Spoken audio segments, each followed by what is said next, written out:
Hey guys, how we doing? Rob Shields here from the Nauti-Fish Run Bar at 3.3 mile marker of the Niangua at the beautiful Lake of the Ozarks. Alright guys, we're here to talk to you about a little recap of the show Undercover Chef from the Food Network. We filmed that about 2 years ago, and it just aired about 3 weeks ago. And I watched it for the first time with America and the world on the premiere day. It was quite a story and quite a roller coaster, to say the least. We got into this after doing one with MGM TV called The Naughty Life Lake of the Ozarks. It was real world meets the Lake of the Ozarks, which I'm sort of glad that never aired. But nonetheless, Food Network saw it, or something along those lines, and figured we'd be good for a show later. So 2 years later, then we filmed Undercover Chef and finally got premiered.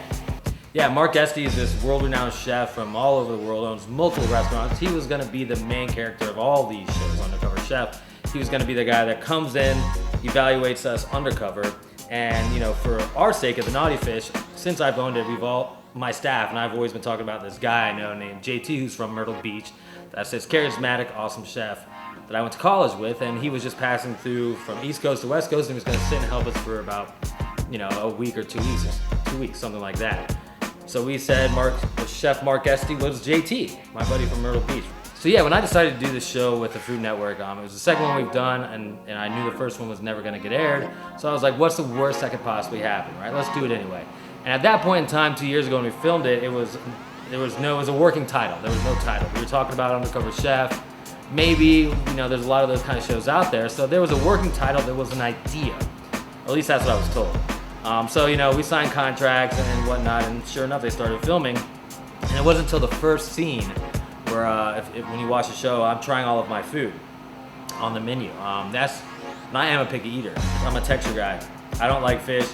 I don't like vegetables really, and it's just a texture thing. And so that first scene, that was when I realized I had no idea what was going on. The fact that I thought, this show is supposed to be about my staff and not necessarily me.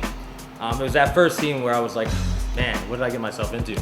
Is this a good idea? At that point in time, it was a working title. It could be like worst bar owners in the world. So that first scene was when I started freaking out that, holy crap, this could go in a direction I didn't like. But nonetheless, I had no choice. I've already signed contracts. My name's Buff. I was on the Food Network show for the Nauti-Fish Run Bar. At that point in time, I was managing the front of the house, bartending.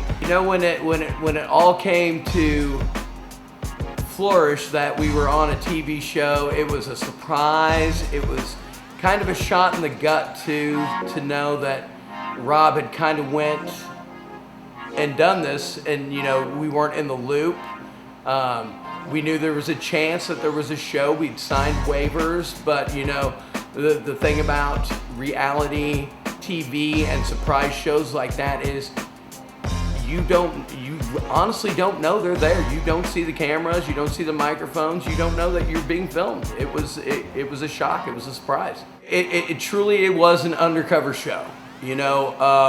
Outside of Rob knowing the facts that he knew, us as members of the staff, we're just kind of taken aback, But the exciting part of it is they really came in and did what they said they were going to do. They gave us some tools to take us to the next level as far as the restaurant and bar is concerned, and we utilized that. You call that 730 days, if you will, from when they came and filmed. To see the changes from Nauti-Fish then to now has just been amazing.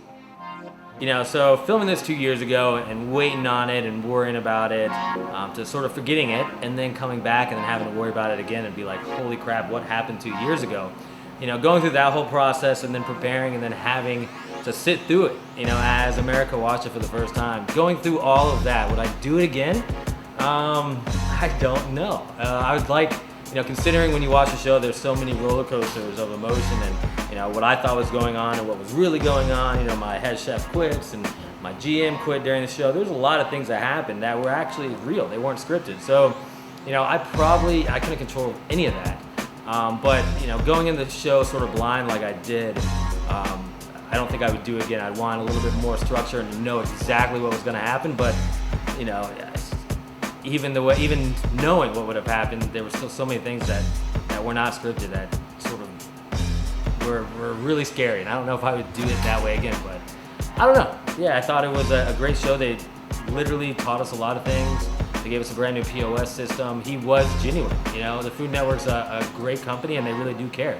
You know, they stayed, like I said, an extra day and really just sat down, no cameras, and went through our menu and said, hey, you know, this was for the show, but this is what we really think you should do, or is this, are you guys capable of doing it like this? Or, you know, what do you guys think? So there were a lot of good takeaways from the show, and yeah, when I look at it that way, I'd probably do it again, maybe.